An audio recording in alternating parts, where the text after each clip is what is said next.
Hello all. आपका स्वागत है हमारे नए वीडियो में। आज हम लोग पढ़ने वाले हैं इंडियन हिस्ट्री का इंडस वैली सिविलाइजेशन।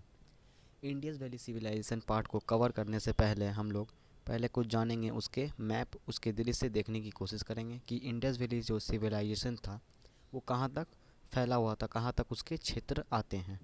तो देख सकते हैं आप लोग ये पहला मैप। इस मैप के ज़रिए आप लोगों को जानने में ये आसानी होगी कि इंडस वैली सिविलाइजेशन का जो मैप था वो कहाँ तक का फैला हुआ था। तो आप लोग देख सकते हैं जैसे यहाँ पर हमारा प्यारा भारत है, और यहाँ पर हम लोग आपको दिखाएंगे कि कुछ पार्ट्स जो कि बहुत ही ज़्यादा जानने के लिए आपको इम्पोर्टेंट है। जैसे हमारे भारत में कुछ पार्ट जैसे राखी गढ़ी हो गया, लोथल हो गया यहाँ पर नीचे की तरफ में, और यहाँ पर आलमगीरपुर एक उत्तर प्रदेश का हो गया। पंजाब देख सकते हैं, ये पंजाब हो गया हमारा, जो कि आधा पाकिस्तान और भारत में है। और यह सिंध, और भी बहुत सारे हिस्से हैं जो आगे हम देखेंगे। तो आइए हम लोग शुरू करने वाले हैं, ये सब पार्ट्स देखने की हम लोग कोशिश करेंगे। तो आइए हम लोग, तो सबसे पहले हम लोग जानेंगे कि सबसे पहले हम लोग ये जानने वाले हैं कि जो इंडस वैली सिविलाइजेशन का था वो सबसे पुराना पार्ट्स, यानी one of the earliest civilisation of world है। मतलब ये कि जो इंडस वैली सिविलाइजेशन है वो बहुत सारे पुराने जो सिविलाइजेशन पाए गए थे उनमें से भी पुराना है। इनमें से कौन कौन पाए गए थे आप लोग देख सकते हैं यहाँ पर। पहला है मेसोपोटामिया, दूसरा है इजिप्ट, चाइना, और इंडस वैली। इंडस वैली जो हो जाएगा ये हमारा ये सबसे पुराना आ जाएगा। इंडस वैली सिविलाइजेशन सबसे पुरानी सिविलाइजेशन में एक मानी जाती है। और इसको आपको देखना ज़रूरी है कि this belongs to the bronze age. इसको आप लोग को याद रखना है, ये ब्रोंज एज से रिलेट करती है। तो इस सिविलाइजेशन के अब नेक्स्ट पॉइंट ड्यूरेशन के बारे में जानते हैं कि ये जो सिविलाइजेशन था इंडस वैली सिविलाइजेशन, ये 2600 से लेकर के 1900 बीसी तक के बीच में पाया जाता था, यानी इसका लास्ट डेट था। और इस जो सिविलाइजेशन इंडस वैली, इसको 3 हिस्सों में डिवाइड किया गया है। जो पहला है अर्ली फेज़, मिडिल फेज़ और लेटर फेज़। अर्ली फेज़ जो है वो 3500 से 2600 बीसी तक के बीच में, मिडिल फेज़ जो है वह 2600 से 1900, और 1900 से लेकर के 1400 के ये लेटर फेज़ के नाम से भी जाना जाता है। इन सब पॉइंट्स को आपको याद रखना है क्योंकि ये एग्ज़ाम पॉइंट से बहुत ज़्यादा रिलेट करते हैं, जो कि ये कितने हिस्सों में डिवाइड किया गया था। आइए अब नेक्स्ट पॉइंट की तरफ बढ़ते हैं। तो नेक्स्ट पॉइंट है कि ये हड़प्पा जो था, हड़प्पा वो डिस्कवर किसके द्वारा किया गया था। तो Harappa was first discovered by, देख सकते हैं आप लोग यहाँ पर, Harappa was first discovered by Dayaram Sahni. तो ये सबसे पहले डिस्कवर किया गया था दयाराम साहनी के ज़रिए में। कब? 1921 में। इस चीज़ को आपको याद रखना है, किसके ज़रिए किया गया था? दयाराम साहनी। ये वाला पॉइंट बहुत ज़्यादा इंपॉर्टेंट है, एग्ज़ाम में बहुत ज़्यादा ये पूछा जाता है, इसको आप लोगों को याद रखना है। दूसरा आ जाता है हड़प्पा के बाद मोहनजोदाड़ो। मोहनजोदाड़ो आज सबसे पहले डिस्कवर किया गया था आर डी बनर्जी, राखालदास बनर्जी जिनको कहा जाता है। ये कब किया गया था? 1922। ये बहुत ज़्यादा डेट इंपॉर्टेंट है, इसका 1921 हड़प्पा का, और इसका 1922। ये दोनों डेट आप लोगों को याद रखना है, ये बहुत ही ज़्यादा इंपॉर्टेंट है। और देख लीजिए ध्यान से एक बार फिर से, हड़प्पा 1921, मोहनजोदड़ो 1922। नाम याद रखना है, इसमें कन्फ्यूज़न नहीं होना आप लोगों को। दयाराम साहनी हड़प्पा का है और राखालदास बनर्जी मोहनजोदड़ो का है। तो आइए बढ़ते हैं नेक्स्ट पॉइंट की तरफ। नेक्स्ट पॉइंट है हमारा मोहनजोदड़ो के बारे में आज हम लोग पढ़ेंगे। मोहनजोदड़ो जो होता है वो किसके नाम से भी जाना जाता था, देख लीजिए। Mohenjodaro also known as the mount of dead. Mount of dead मतलब मृत का टीला जिसको कहा जाता है, मृत का चट्टान, पहाड़, कुछ भी कह लीजिए। ये इसके नाम से मोहनजोदड़ो का ये दूसरा नाम भी है। ये एग्ज़ाम में बहुत ज़्यादा पूछा गया है, इसको आप लोगों को याद रखना है। दूसरा है इंडस वैली सिविलाइजेशन जो था वह कॉइंड बाय, किसके ज़रिए कॉइंड किया गया था? John Marshall. ये नाम आप लोगों को याद रखना है, John Marshall. Also flourished along the Indus river. अच्छा, ये इंडस वैली सिविलाइजेशन को इंडस वैली क्यों कहा जाता है? इसका सबसे बड़ा वजह ये था इंडस रिवर। इंडस रिवर के वजह से इसको इंडस वैली सिविलाइजेशन के नाम से जाना जाता है, क्योंकि ये उस नदी के किनारे में लोकेटेड था। नेक्स्ट पॉइंट है हमारा, देख सकते हैं आप लोग, जैसा कि इंडस वैली सिविलाइजेशन के यहाँ पर कुछ मोस्ट साइट्स हैं, लेकिन उससे पहले एक और चीज़ जो बहुत ही इंपॉर्टेंट पॉइंट है ये है, ये वाला सरस्वती सिंधु सिविलाइजेशन। ये most of the sites found along the Indus Saraswati river. और जितने साइट जो पाए गए थे वो इंडस रिवर और सरस्वती रिवर के आसपास में जो पाए गए थे, जिसकी वजह से इसको सरस्वती सिंधु सिविलाइजेशन भी कहा जाता है, और इंडस नदी का दूसरा नाम ही सिंधु नदी है, जिसकी वजह से इसे सरस्वती सिंधु सिविलाइजेशन भी कहा जाता है। और अब आ जाते हैं हम लोग एरिया पर। इसका एरिया कितना था आप लोग देख सकते हैं। एरिया, इसका एरिया कहाँ तक फैला हुआ था। इस the civilisation cover parts of Sindh, Sindh Baluchistan, ये जो दोनों इलाका सिंध और बलूचिस्तान ये पड़ता है आपका पाकिस्तान में। अफ़गानिस्तान तो आपको पता ही है। पंजाब, ये यहाँ पर पंजाब है। गुजरात, यूपी, हरियाणा, राजस्थान, जम्मू कश्मीर एंड महाराष्ट्र, ये जो देख सकते हैं आप लोग राजस्थान, हरियाणा, ये मेन साइट्स है जहाँ पर अवशेष से पाए गए थे, और यहाँ तक ये फैला हुआ था पूरी तरह से। आइए हम लोग मैप देखते हैं इंडस वैली सिविलाइजेशन का कैसा था। आप लोग यहाँ मैप देख सकते हैं, यहाँ पर इंडस वैली सिविलाइजेशन का थोड़ा हम जूम करते हैं यहाँ पर। ये देखिए, ये जो आप मैप देख रहे हैं यहाँ पर, ये पूरा इलाका जहाँ तक फैला हुआ था हम आपको दिखाते हैं। ये जो था पहला हड़प्पा और मोहनजोदड़ो, जो हड़प्पा और मोहनजोदड़ो था वहाँ तक का ये फैला हुआ था। देख सकते हैं यहाँ हड़प्पा, यहाँ है मोहनजोदड़ो, ये दो हम लोग पढ़ देंगे। यहाँ पर आलमगीरपुर है, ये उत्तर प्रदेश का। ये रहा लोथल, जो हम आपको पहले भी दिखा चुके हैं। ये पूरे जो मेन साइट्स हैं इसको आपको ध्यान रखना है। यहाँ पर है सोमनाथ, और ये है महाराष्ट्र का सबसे आखिरी वाला इलाका। ये यहाँ तक पूरा था फैला हुआ था, और ये कश्मीर से लेकर के महाराष्ट्र तक, और यहाँ पर बलूचिस्तान से लेकर के उत्तर प्रदेश के आलमगीरपुर तक, ये पूरा इलाका यहाँ तक फैला हुआ था। नेक्स्ट पॉइंट है कि अफ़गानिस्तान में इंडस वैली सिविलाइजेशन में अफ़गानिस्तान में भी कुछ पाए गए थे। अफ़गानिस्तान में दो हिस्सा था, वो था मुंडाका एंड सोर्तुगाई। ये जो दो इलाके थे इनमें से सोर्तुगाई सबसे ज़्यादा फेमस है, और ये एग्ज़ाम में भी पूछा गया है, इसको आप लोगों को याद रखना है। मुंडाका और सोर्तुगाई दो ऐसे पार्ट्स हैं जो सिर्फ अफ़गानिस्तान में लोकेटेड हैं, ये पहला आपको याद रखना है। दूसरा पॉइंट है west most site Sutkagen Dor and on Makran site and eastern most site Alamgirpur located in Uttar Pradesh. तो जैसा कि आप लोगों ने हम दिखाए थे मैप में, फिर से हम दिखा देते हैं। ये जो इलाका है वो वेस्ट यानी पश्चिम की तरफ में कौन सा, मकरन कोस्ट, मकरन कोस्ट पड़ता है, हम दिखाते हैं अभी। और eastern most site of Alamgirpur located in Uttar Pradesh में है। ये आप लोग देख सकते हैं मैप में।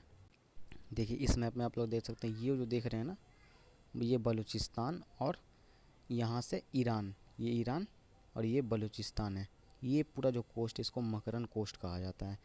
ये कोस्ट यहाँ तक फैला हुआ था, और यहाँ पर आलमगीरपुर देख सकते हैं आप लोग, जो उत्तर प्रदेश का पार्ट था। ये ईस्ट और वेस्ट में फैले हुए थे, ईस्ट में यहाँ तक और वेस्ट में इस वाले इलाके तक फैला हुआ था पूरी तरह से। अब बढ़ते हैं हमारे नेक्स्ट पॉइंट की तरफ। नेक्स्ट पॉइंट है हमारा northern most side. Northern most side कौन कौन सा था देखते हैं हम लोग। नॉर्थन मोस्ट साइड था मुंडा इन जम्मू कश्मीर। मुंडा जो है था वो जम्मू कश्मीर का ये सबसे नॉर्थ यानी उत्तरी वाला हिस्सा था, और जो साउथ में जो पड़ता था वो था दाइमाबाद इन महाराष्ट्र। दाइमाबाद जो महाराष्ट्र में लोकेटेड है, ये सबसे साउथर्न पॉइंट था। आइए हम लोग आपको दिखाते हैं वो वाला पॉइंट कहाँ पर था। ये आप लोग देख सकते हैं यहाँ पर ऊपर की तरफ में जो कश्मीर है इस वाले इलाका में ये मुंडा तक, और नीचे जो था महाराष्ट्र यानी दाइमाबाद, इसके नीचे यहाँ पर इलाका दाइमाबाद पड़ता है। ये पूरा यहीं तक फैला हुआ। अब कुछ पढ़ेंगे न्यू डिस्कवरीज़ के बारे में, जो डिस्कवरीज जो नए नए फाउंड किए गए हैं वो कौन कौन सा है। पहला आप लोग देख सकते हैं, ये नए फाउंड जो किए गए थे, ये गनवेरी वाला जो है ये एक साइट्स लोकेटेड है, जिसको फाउंड करने का नाम, जिसने फाउंड किया था उसका नाम है रफ़ीक मुग़ल। रफ़ीक मुग़ल ने इनको फाउंड किया गया था, और ये जो इलाका है ये पाकिस्तान में पड़ता है, इसको आप लोगों को ध्यान रखना है। दूसरा हो जाएगा राखीगढ़ी। राखीगढ़ी ये बहुत फेमस साइट्स हैं, ये हरियाणा का है, जिसको फाउंड किया गया था अमरिंदर नाथ ने। ये कहाँ पर पड़ता है, हरियाणा, इसको आप लोगों को याद रखना है, ये हरियाणा की तरफ में पड़ता है। तीसरा है भिराना। भिराना जो होता है वो बैंक ऑफ घाघर नदी, घाघर नदी के किनारे, बैंक मतलब किनारे की तरफ में ये लोकेटेड है, और इसको किसने फाउंड किया था, LS राव। ये तीनों आपको नाम याद रखना है। पहला था रफ़ीक मुग़ल, दूसरा अमरेंद्र नाथ, और तीसरा LS राव। तीनों का आपको नाम याद रखना है, और ये पाकिस्तान, दूसरा हरियाणा, ये भी नाम आप लोगों को याद रखना है। बढ़ते हैं नेक्स्ट पॉइंट की तरफ। तो आज के वीडियो का हमारा लास्ट पॉइंट है, ये सिटी एरिया, रिवर, ईयर और नेम। हम इसमें जानेंगे कि जो सिटीज़ थे इंडस वैली सिविलाइजेशन के, जो पाए गए साइट्स थे, ये कितने कब फाउंड किए गए थे, किसने फाउंड किया था, कौन सी नदी के किनारे हैं और कितना एरिया ये लोग कवर करते हैं, यानी किस इलाके से ये लोग लोकेटेड हैं, बिलोंग करते हैं। पहला है हड़प्पा। हड़प्पा जो है वो पंजाब पीके में पाया जाता है। पीके ये पाकिस्तान का इलाका है। पीके दिए यानी पंजाब, पंजाब जो था वो पाकिस्तान का, जो हमारा पाकिस्तान था वो डिवाइड के बाद 2 हिस्सों में बढ़ गया था।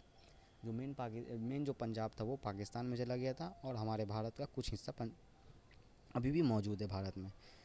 ये कहाँ लोकेटेड है? रावी नदी के किनारे। रावी नदी के किनारे लोकेटेड है। ये कब फाउंड किया गया था? 1921 में। ये डेट आप लोगों को याद रखना है।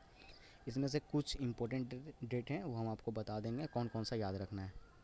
और इसको किसने फाउंड किया था? DR साहनी, यानी दयाराम साहनी जी ने इसको फाउंड किया था 1921 ईस्वी में। दूसरा है मोहनजोदड़ो। मोहनजोदड़ो जो था वो सिंध जो है वो पाकिस्तान का एक इलाका है। सिंध वो पंजाब के नीचे की तरफ का जो इलाका है उसको सिंध कहा जाता था। वो सिंध आज भी है। वो सिंध उस जो इंडस रिवर है उसके किनारे ये लोकेटेड है। इसको 1922 देख सकते हैं आप लोग डेट, 1922 ईस्वी में इसको फाउंड किया गया था। और RD बनर्जी ये इन्होंने इसको डिस्कवर किया था। नेक्स्ट है सुख्ता जेंडोर। ये है बलूचिस्तान का इलाका। बलूचिस्तान है जो पाकिस्तान का मोस्ट साउथर्न पार्ट है, ये बलूचिस्तान है। और इसका जो रिवर है वो दस्त रिवर के किनारे ये लोकेटेड है। 1931 में इसको फाउंड किया गया था। और एरवल स्टेन ये वो नाम है जिन्होंने इस पूरे इलाके को खोज किया था, यहाँ की जानकारी जुटाई थी। बढ़ते हैं अब नेक्स्ट पॉइंट की। नेक्स्ट है हमारा चनहुदरो। चनहुदरो जो है हो जाएगा नेक्स्ट हमारा। चनहुदरो है वो चनहुदरो कहाँ पर लोकेटेड है? ये सिंध, देख सकते हैं आप लोग सिंध। ये इंडस नदी यानी सिंधु नदी के किनारे है। 1931 में इसको भी फाउंड किया गया था। ये दोनों नेम 1931 दोनों, ये आप लोग को याद रखना, ये आसान है। MG मजूमदार, ये नाम आप लोग को याद रखना, ये पूरा आप लोग को याद कर लेना, ये एग्ज़ाम में बहुत ज़्यादा पूछे जाते हैं। नेक्स्ट है रोपड़। रोपड़ जो जाएगा ये पंजाब का जो इंडिया, ये आप लोग को याद रखना है। पंजाब का इंडिया वाला इलाका मतलब जो हमारे भारत में है, इस इंडिया वाले इलाके में लोकेटेड है। सतलज नदी के किनारे है। 1953 ईस्वी में इसको फाउंड किया गया था, मतलब उसकी डिस्कवर हुई थी। और YD शर्मा, ये नाम आप लोग को याद रखना है। YD शर्मा पंजाब से जो रोपड़ से रिलेटेड है 1953 में। लोथल, अब आते हैं लोथल। लोथल जो होता है हमारा गुजरात का हिस्सा है। गुजरात, लोथल के बारे में पढ़ेंगे। गुजरात भोगावा नदी 1953 ईस्वी में इसको डिस्कवर किया गया था। और SR राव इसके जिन्होंने डिस्कवर किया था, SR राव इनको श्रेय जाता है। नेक्स्ट पॉइंट है हमारा, नेक्स्ट पॉइंट पढ़ते हैं। नेक्स्ट पॉइंट है हमारा कालीबंगम। ये राजस्थान का सबसे फेमस साइट है कालीबंगम, इसको आप लोग को याद रखना। ये घाघर नदी के किनारे लोकेटेड है। 1951, ये आप लोग को याद रखना 1951 में। और इसके जो फाउंड किसने किया था? वो A घोष, ये A घोष, ये नेम आप लोग को याद रखना है, A घोष। नेक्स्ट है आलमगीरपुर, जो हम आपको मैप में भी दिखाए थे। आलमगीरपुर उत्तर प्रदेश में लोकेटेड है। आलमगीरपुर लोकेटेड इन उत्तर प्रदेश। और नदी जो जगह वो हिंडन नदी 1974 में YD शर्मा ने किया था। नेक्स्ट पॉइंट है, नेक्स्ट है हमारा बनवाली। बनवाली जो जगह वो हरियाणा का है। बनवाली देख सकते हैं आप लोग, हरियाणा है। ये घाघर नदी के किनारे लोकेटेड है। और 1973 ईस्वी में इसको फाउंड किया गया था, इसको डिस्कवर किया गया था। और RS बिष्ट जिसने किया था उनका नाम था RS बिष्ट। नेक्स्ट है हमारा धोलावीरा। धोलावीरा कहाँ है? गुजरात। लूनी नदी के किनारे हैं। 1967 to 68 ये डेट आप लोग को याद रखना है। और JP जोशी, ये नाम आप लोग को याद रखना है, JP जोशी फाउंडर। लास्ट है, ये बहुत इंपॉर्टेंट है, राखी गढ़ी। राखी गढ़ी जो हो जाएगा हमारा, ये पड़ता है हरियाणा में। राखी गढ़ी पड़ेगा हरियाणा, जो कि घाघर नदी के किनारे है। 1997 ये आप लोग को याद रखना क्योंकि ये सबसे नया साइट है। 1997 ये आपसे पूछ सकता है। इसके फाउंडर है A Nath. Rakhi Garhi, A नाथ, ये आप लोगों को याद रखना है, बहुत ही इंपॉर्टेंट है। और भी कुछ है जिसमें से हम बताना चाहते हैं आपको, कौन कौन सा आपको को याद रखना है। आप लोगों को एरिया, रिवर और नेम तीनों पूरा पूरा याद रखना है। ये पूरा आपको करना ही है। जो लेकिन ईयर में है कुछ नेम जो कि बहुत ज़्यादा इंपॉर्टेंट है, वो हमको बताना चाहते हैं। वो 19, 21, 22, ये दोनों एग्ज़ाम में बहुत ज़्यादा पूछे गए हैं। और ये तीनों ऊपर के चारों, सॉरी ये चारों 1931, 31, 53 और 53, ये बहुत ज़्यादा इंपॉर्टेंट है। और एक एकदम लास्ट का कौन सा है? लास्ट का हो जाएगा आपका एकदम जो नया वाला है 1997, ये वाला। इस इन सब का आपको डेट पूरी तरह से याद रखना है। ये बहुत ही ज़्यादा इंपॉर्टेंट है और एग्ज़ाम में पूछे गए हैं। तो आई होप आप लोगों को वीडियो अच्छा लगा होगा। ये हमारा पहला पार्ट था इंडस वैली सिविलाइजेशन का। अगर आपको अच्छा लगा तो लाइक करिए, सब्सक्राइब करिए और हमारे साथ जुड़े रहिए। और हम लोग का इंतज़ार करिए नेक्स्ट पार्ट का, जो हम लोग इंडस वैली सिविलाइजेशन के सेकेंड पार्ट का लाएंगे। धन्यवाद।